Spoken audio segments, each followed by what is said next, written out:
Lesson 23, we start at the beginning of the Hatha Yoga Pradipika, chapter 1, Sutra 1. I salute the primeval Lord Shiva, who taught Parvati the Hatha Yoga Vidya, which is as a stairway for those who wish to attain the lofty Raja Yoga.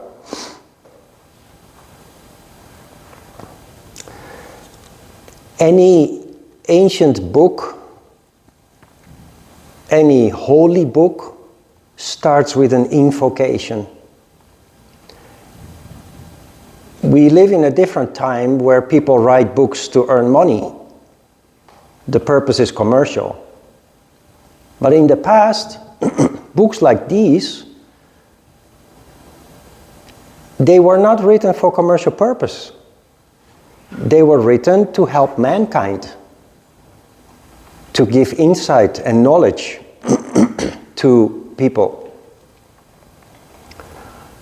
So, a modern day author of a book will say, I am the author, this is my name, I'm famous, and I make a lot of money. An ancient author of a book would say, in other words, this book is not mine. It comes from a higher source. The higher source gave me the inspiration to offer you these wonderful insights. So he's not saying, look at me, how wonderful I am, and the fantastic book that I wrote. He says, I am going to present you something special. It's not mine, it comes from a higher source. And I'm very fortunate that I'm the one that is allowed to give this to you. And no commercial purpose there. Those books were not sold, they were shared.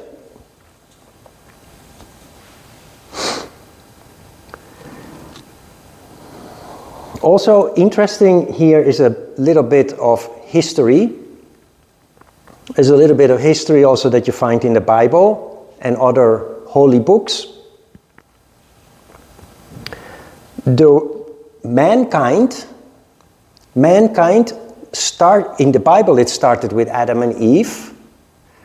In yoga or in the Orient, in the East, in India, it started with Lord Shiva and his wife Parvati. And not just that, they were sharing yoga on a beach in a location that is in modern-day Sri Lanka. And the purpose of them practicing yoga was to share the Hatha Yoga Vidya. Hatha Yoga, you remember I explained that Hatha means sun, moon. So it's the science of sattva, the science of harmony, which is very important for the evolution of mankind because it awakens. It allows the manifestation of all the wonderful characteristics, starting, of course, with intellect, which didn't exist in ancient people, unless conditioned. And then the wonderful characteristics of the crown chakra. So, the Hatha Yoga Vidya, this book, is a stairway for those who wish to attain the lofty Raja Yoga. Hatha Yoga is the science of harmony leading to the wonderful developments. Raja Yoga is the manifestation of the Raja characteristics or the royal characteristics of the crown chakra. So it's all designed for the betterment, for the improvement of mankind.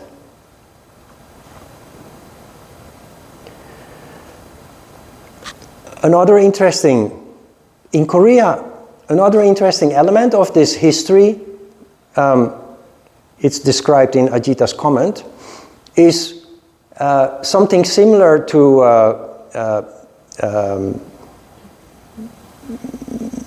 in Korea you have Tangun, right? Tangun is the first human being, according to Korean philosophy. In the Bible, that's Adam and Eve. In yoga, the story goes that Shiva and Shakti, they are not human. They are gods. Yeah? But there was a fish. While they were sharing yoga on the beach, there was a fish called Matsya who overheard.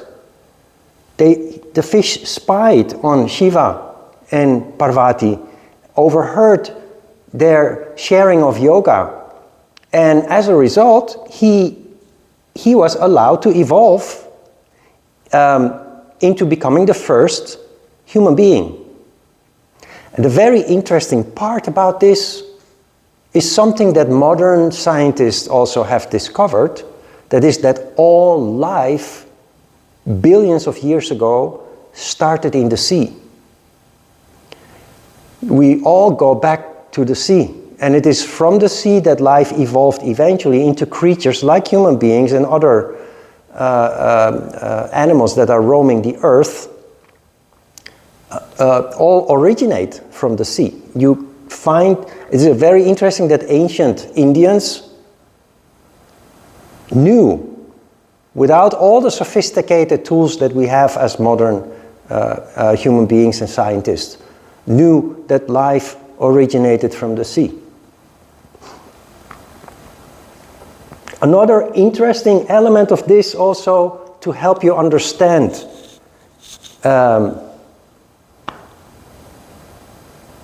religion and holy books, is this. An author that wants you to believe something will never say, "Believe me.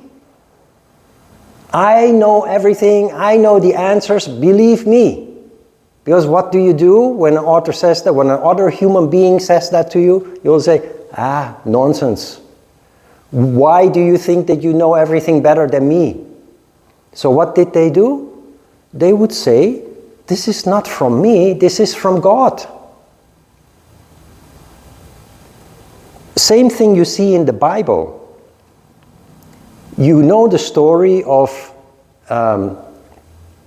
about 5,000 years ago or 7,000 years ago, the Israelites were slaves in Egypt. The whole people were slaves in Egypt. Moses rescued them from Egypt and took them through the desert to find the promised land. But they spent 40 years wandering through the desert. Now Moses had a problem. He was guiding thousands of people through the desert. He was their leader, and he was, of course, confronted with lots of problems. Human problems, theft, murder, killing, greed. Sometimes they didn't have anything to eat, nothing to drink. There were conflicts, and they would question his leadership.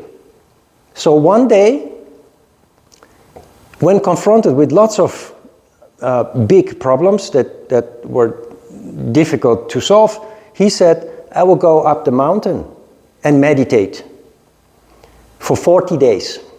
So apparently for 40 days he was fasting, meditating.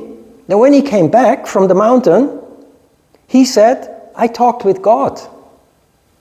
And God gave me the 10 commandments.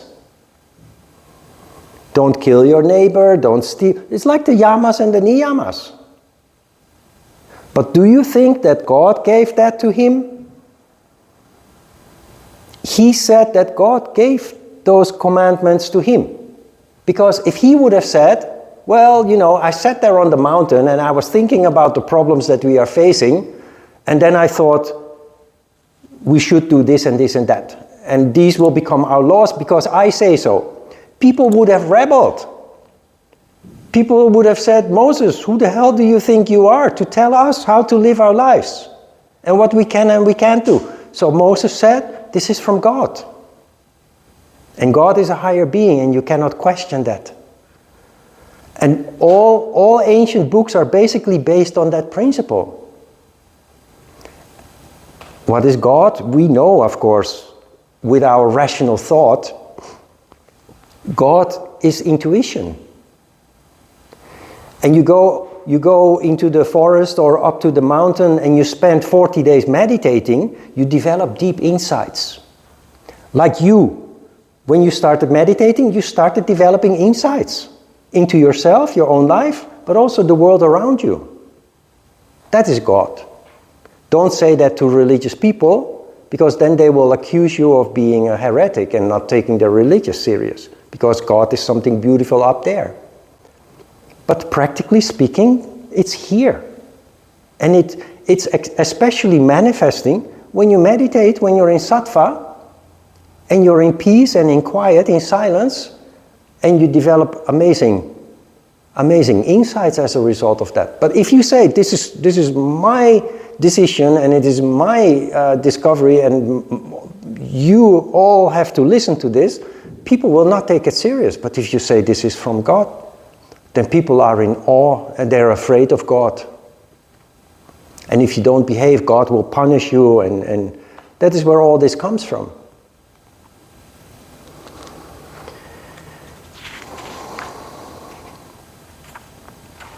Good, that was the introduction to yoga in general. Sutra 2 is kind of an extension of that. Svatmarama Yogin, the author of the book, having saluted his Lord and Guru, teaches the Hatha Vidya solely for the attainment of Raja Yoga. There's not so much to explain about this, except that this sutra makes clear that there is only one yoga. Is one science. Hatha Yoga is part of that to achieve the manifestation of the crown chakra. But in fact, any kind of yoga that you do, whatever they call it, it should lead to manifestation of the crown chakra. If it doesn't, Raja Yoga, if it doesn't, it should not be called yoga. Calling it yoga is not correct. Technically, of course. Sutra 3. To those who wander in the darkness of conflicting doctrines, being ignorant of Raja Yoga, the crown chakra, the most compassionate Svatmarama Yogin offers the light of Hatha Vidya. To those who wander in the darkness of conflicting doctrines, who are those people wandering in the darkness of conflicting doctrines? That's us. That's everybody around us. The conflicting doctrines are everything that we learn in school, greed for money, status, everything that we think is truth. Out of ignorance, we don't know better. So wandering in the darkness, that is the whole of mankind. Spiritual practices, not only yoga, but all spiritual practices, if they are done correctly, they lead to light. The opposite of darkness is light. The opposite of ignorance is wisdom, knowledge. And that is what this is designed to develop in the human being.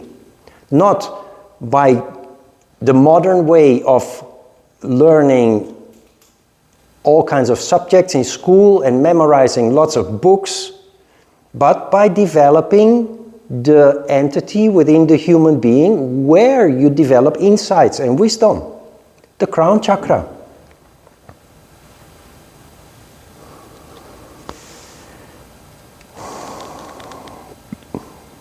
So, and that is what enlightenment means also. Enlightenment means not being in the darkness anymore. We live in a modern society with many doctrines. There are lots of information coming to us. Most people do not have the insight and the wisdom to differentiate between real and fake, between truth and lie. As a result of your yoga practice, you'll be much more capable of seeing the truth. Sutra 4, Matchendra, Goraksha, and others knew well the Hatha Vidya. The yogins Svatmarama learned it by their favor. Now what he's doing here, he first established that this is a divine book from divine source, not from him. And then he confirms his qualification to write a book like this by establishing his lineage. And he starts with Matchendra. And Matchendra is the first human being. Matsya, the fish, became Matchendra. Matchendra literally means fish king.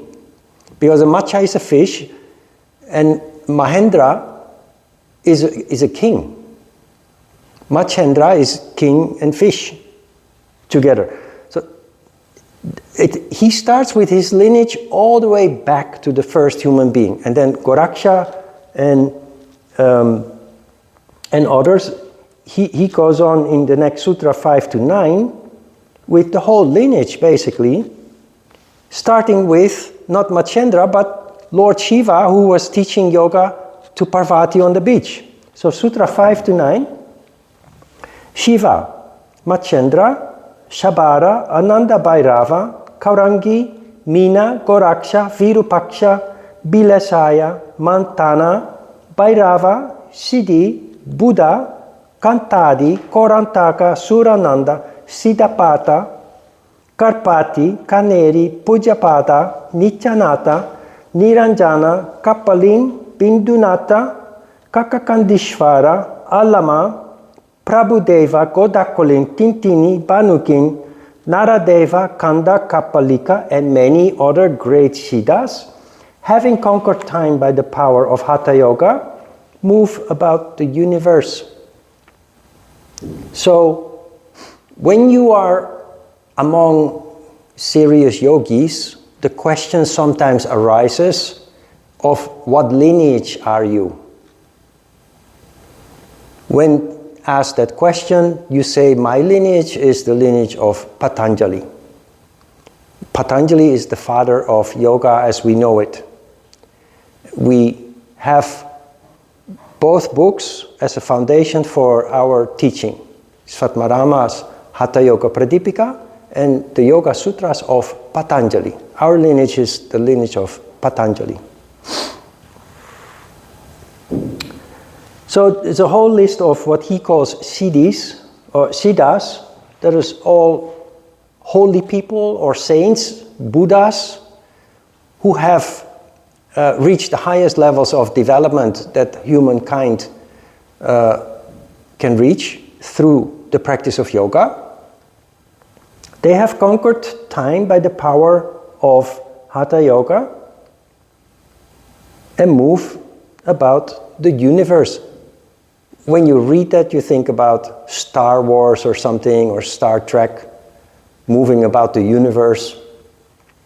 Maybe you think about those ancient illustrations of a holy person flying through the sky on a magic carpet. That is all symbolism. Conquering time is a very interesting concept because each generation is different, you know that. Why is each generation different? Because you are the product of the time in which you were born. And society is constantly evolving, technology is constantly evolving. So the next generation is confronted with different impressions than the one before. And interestingly, the one before always says that their generation is better. Just talk with your parents or your grandparents. And of course, the younger generations don't agree with that. But in the end, we are all universal human beings. The problem is, we are conditioned by our time. being able to conquer time or having conquered time is the result of you practicing yoga and developing deep insights. And those insights overrule how you have been conditioned like other people of your generation. And you will develop the ability or the capability to understand other generations, younger as well as older, including thousands of years ago, trying to understand the mindset, the circumstances, the way of thinking and feeling of hundreds of generations ago. That is having conquered time. You are a product of your time, but because you develop through yoga, you develop the crown chakra, deep insights through crown chakra, you develop siddhis, the paranormal and supernatural abilities. You conquer time. You are a product of your time, but you overrule that because you can go beyond that conditioning. That's what this means. And you move about the universe. That's a little bit difficult to explain, but it also has a practical meaning. We are all a product or a part of the universe. We seem to be unique, and because human beings have ego, we think that we are solitary and unique, but in the end we are a product of the processes in the universe that have led to circumstances on our planet to be so perfect that it led to the possibility of organic matter to survive. Organic matter exists out of components that you find everywhere in the universe. Water, so liquid, gases, but very important, proteins. But we have never found another place in the universe, another planet, where the circumstances were such or so ideal that it led to this mix to turn into organic matter. We are organic matter that is the product of those ingredients that are everywhere in the universe. We are the universe. We are a product of the universe. Moving about the universe is the condition in which you are in a deep meditation and you are connected with everything. Because that's where we are from. That sounds very weird or mysterious, but in silence you can feel that. In silence, as a yoga practitioner, you become timeless. You become eternal. You realize that you are a ball of energy, not a physical body. You are a ball of energy that contains intelligence or consciousness, and that ball of energy is eternal. It is indestructible. That is why already ancient people, I think modern people don't believe in this anymore, but ancient people believed that after your physical body dies, your spirit rises up. Jesus Christ was put in a cave after he died, and then after 2 days or 3 days, his spirit ascended to heaven. The physical body dies, but energy cannot be destroyed. It will always be there. Just the question is, what shape or form will it take?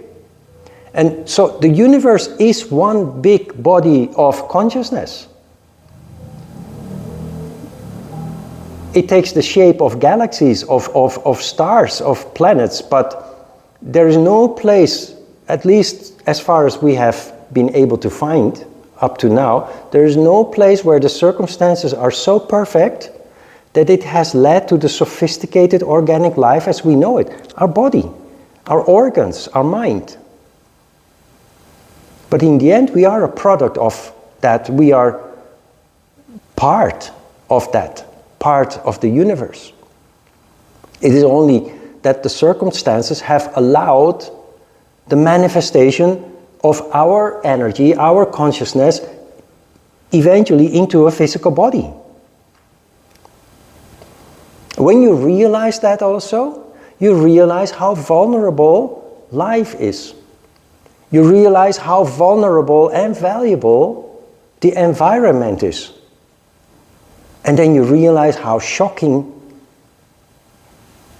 it is that the carelessness with which we treat the earth, how we are destroying the environment that has allowed us to manifest in the form and the shape that we are. Moving about the universe is simply reconnecting with the source where we came from. Sutra 10 and the last one for this session. The Hatha Yoga is a sheltering monastery for those scorched by all three types of pain. To those engaged in the practice of every kind of yoga, Hatha Yoga is like the tortoise that supports the world. The Hatha Yoga is a sheltering monastery for those scorched by all three types of pain. What is pain? Well, most people will say pain. That is when you bump your head into the doorpost, or when you cut yourself when you're cooking, or when you burn your hand, or you burn a part of your body. When we talk about pain, we talk about gross pain. But the pain that is being talked about here is all kinds of pain. All kinds of pain that we normally do not recognize as pain. Look around you. We live in a world where people are constantly in pain. They feel greed, they feel anger, they feel sadness, they feel irritation, all kinds of small emotions and sentiments and things that we take for granted as just being part of daily life. In yoga is considered to be a disharmony. And we call it pain. And this goes back to what I've been trying to say time and time again, that when you feel some kind of disruption, even when it is small, when you feel some kind of annoyance, some kind of irritation, some kind of emotion, it is telling you something. Normal people just live with it and suffer from it.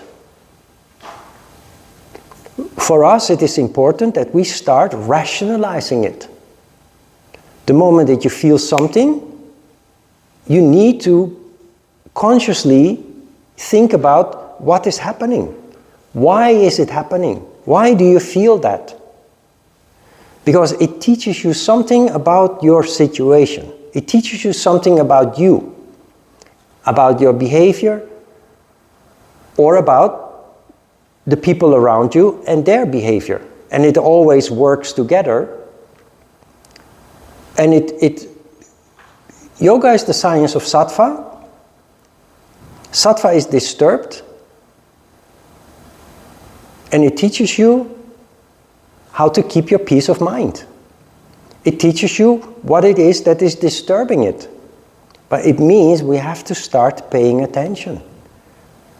Every time we feel something, even when it's very small, or maybe especially when it's very small, we need to stand still, close our eyes for a moment and ask ourselves, why is this happening? What is causing it? And why am I reacting like this? Why am I feeling like this? This brings us back to the symbolism of the deer in the heart chakra. The deer is an animal that is super alert, super sensitive. And that is what it means. Be alert. Pay attention. Do not just wave it away. Oh, it is nothing. Very often when you ask people, what's going on? Or how do you feel? Or why do you do that? People, nothing. People always denying, and they don't only do that to you, but they do that to themselves too. We do that to ourselves all the time. And that is why we're suffering. If you want to end the suffering, you have to start paying attention, do the work needed to figure out what is happening, why it is happening. And that is how you can reduce disturbances, distractions, how you can reduce suffering and increase peace of mind. And peace of mind allows you to function in the crown chakra. You will become, by default, a feel-good professor. You understand what that means? You become a specialist in yourself, in what you feel and why you feel it and how you can control it. Because anybody who understands this, who is aware of this, will choose feeling good. Why would you choose feeling bad? If you can control it, if you can avoid it. That is why any yogi will become a feel-good professor. You understand what it means or what it takes to keep feeling good throughout your day, throughout your life. And when you don't feel good, you understand why, and that allows you to correct it. That allows you to do something about it. And that is what life is about for us as yogis. Everybody wants to feel good, and we have all kinds of superficial ways to do that. Drinking alcohol, or taking drugs, or with food, or computer games, or we have many ways to do that, but not all of them are healthy and actually really good. And because they're superficial, it always comes to an end. And that is when we become addicted to something. In this way you keep it pure. Instead of using superficial means, you go straight to the cause. You go straight to the source of feeling good. And it always lies within yourself. It also means that you must stop blaming others for how you feel. That doesn't mean that they are not guilty. People have their behaviors. We are all human. But you are the only one who is responsible for your happiness. That is what this means. And if you're surrounded by people who make you unhappy, you have to be aware of that and choose to avoid the situations where you're being made unhappy.